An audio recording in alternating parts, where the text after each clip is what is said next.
Pessoal, hoje eu queria compartilhar com vocês alguns pontos muito importantes relacionados ao processo de sucessão nas empresas. Eu vou falar para vocês principalmente do processo de sucessão ligado a cargos de liderança. Nesse caso, tem 3 aprendizados que a gente queria dividir com vocês, situações que a gente vê muito na prática. Primeiro, é sempre ter um cuidado de envolver quem é o líder daquela vaga que está passando pelo processo sucessório. Às vezes, toda decisão, todo o processo fica muito só na área de gestão de pessoas, na área de RH. É fundamental ter a participação do líder dessa função desde o início. O segundo ponto, que acontece principalmente quando a gente tem processos sucessórios que envolvem candidatos internos, é a gente dar um sobrepeso muito grande para o merecimento. Em que sentido? Principalmente quando a gente tem saltos de níveis de liderança muito alto, ou mesmo de alguém que é mais especialista e vai ter os primeiros níveis de liderança, a gente pensa muito em quem merece, porque dá bons resultados, porque é muito dedicado. Óbvio que isso é uma coisa relevante, mas mais importante do que isso é pensar que tipo de características, que tipo de conhecimentos diferentes que a pessoa vai precisar numa função nova de liderança, que é muito diferente de uma função de especialista. Então, às vezes, a gente acaba, por exemplo, numa vaga de gerente de TI, priorizando um candidato que é o melhor programador, a melhor analista de TI, mas que não necessariamente é a pessoa que tinha mais condições de exercer a função de gerente de TI. Tá? E por último, alguns cuidados, principalmente quando a gente está fazendo a avaliação final dos candidatos.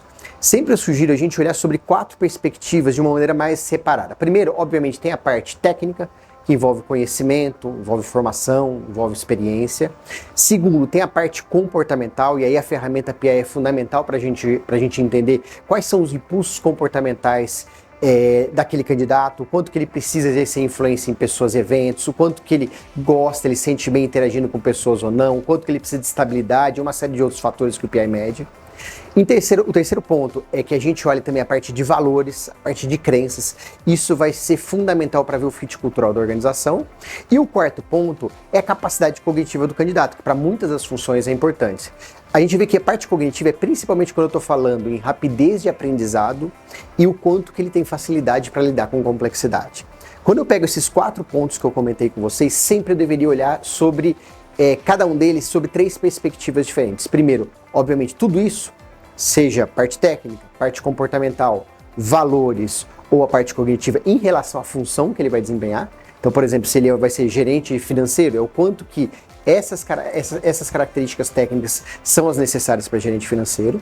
Um segundo ponto, igualmente importante, ou até mais importante, é como cada uma delas se encaixa com os principais stakeholders. Vamos pegar o exemplo, por exemplo, da questão comportamental. Então, quanto que o comportamento de cada um dos candidatos vai complementar ou vai ter muita similaridade com o líder daquela função, com os pares ou mesmo com a equipe. Então esse é um ponto muito importante. E por último, é fundamental a gente também considerar o quanto que ele está aderente à cultura da empresa. Aqui eu vou abrir um parênteses porque muitas vezes a gente esquece, mas uma das coisas que mais marcam os funcionários do ponto de vista de cultura da empresa é olhar os processos de promoção. Ou seja, que características que eles percebem nas pessoas que têm sido promovidas. Tanto o que eles acham que essa pessoa tem de bom e o que ela deveria melhorar.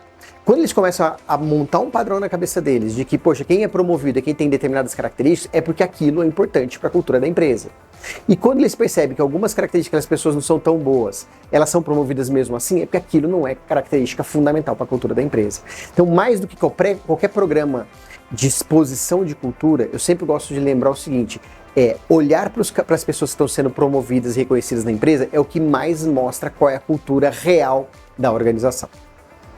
Além desse processo de sucessão, eu dividi com você, da parte de seleção do processo sucessório, que eu dividi com vocês esses 3 pontos, eu gosto sempre de falar o seguinte: procura na tua organização ter uma análise prévia de quando você vai ter esses processos. Isso não é tão difícil. Muitas vezes a gente sabe quando alguém vai se aposentar, a gente sabe quando uma nova área vai ser criada, a gente sabe quando, por exemplo, o gerente de financeiro vai ser o novo CFO e por isso vou ter uma nova vaga de gerente financeiro. A gente sabe quando alguns líderes estão para ser desligados por performance, algum outro problema, tá? E a gente sabe situações até que a gente acredita que esses líderes vão acabar pedindo demissão por algum motivo. Então dá para a gente mapear os principais processos sucessórios com uma razoável precisão. Isso ajuda a gente, inclusive, ter tempo para se planejar melhor e cada vez que tiver uma sucessão não pensar simplesmente no incumbente, quem estava na vaga antes, mas pensar nos novos desafios daquela vaga. Então esse é um ponto. Uma outra etapa que eu acho que é fundamental dividir com vocês é: a maioria das empresas não tem um cuidado no onboarding, ou seja, na etapa de adaptação para um novo líder. E por que isso é importante? Muitas vezes o erro não foi no processo sucessório, mas não se deu o cuidado adequado para quando eu promovi alguém de dentro ou de fora da organização num processo de onboarding. Há um tempo atrás a gente fez um trabalho com uma empresa grande, com mais de 10 mil funcionários, para analisar o sucesso dos processos de liderança. E chamou a atenção que vários dos casos que os líderes internos ou externos não passavam do segundo ano, quando você conversava com as pessoas, com o líder dessa pessoa que acabou não tendo sucesso, eles falaram: desde o começo a gente achava que não ia dar certo. Ele foi bem no processo seletivo, mas no início a gente viu que tinha dificuldade. Mas é a hora que você vai ver: poxa, por que isso não foi feito um feedback, um processo de desenvolvimento? Ah não, a gente achava que ia dar certo, ou a gente resolveu, podia ser complicado começar um processo de novo. Então acaba tendo um processo de postergar essa decisão sem uma atuação. Quando tem um processo de onboarding estruturado por líder, eu acabo minimizando muito esse efeito. Tá? Então aumenta muito a chance de sucesso. A gente pensa muito no onboarding de vagas mais iniciais e alguém vem de fora. Mas num trabalho com liderança é fundamental ter um onboarding. É um onboarding diferente, mas ele é fundamental. E aí 2 aspectos importantes: garantir que o líder daquela função, ele vai dar o apoio, vai orientar, vai dar o feedback junto com o RH. E também garantir que quando eu tenho um novo líder, ele conheça bem a equipe dele. E aqui, de novo, a parte comportamental e a ferramenta PI pode ajudar muito. E por último, a última etapa que eu queria comentar com vocês é que é muito importante eu ter uma análise crítica de todo o processo no final. Sobre 2 aspectos. Um, que é o mais óbvio, é se eu continuo ou não, depois dos 90 dias, ou o período que eu acho que é o período de experiência. Muitas vezes a gente continua com a pessoa sem o devido feedback e às vezes fica mais por comodismo, ou porque a gente acha que errou, mas é injusto. E isso acaba gerando um problema depois de 1, 2 anos.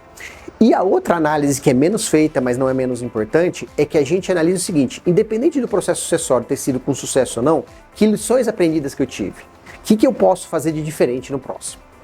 Então eu espero que todas essas ideias, todas essas sugestões, essas experiências práticas possam ser úteis para vocês.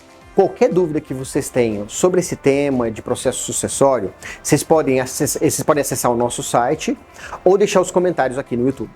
Agradeço a vocês, um abraço.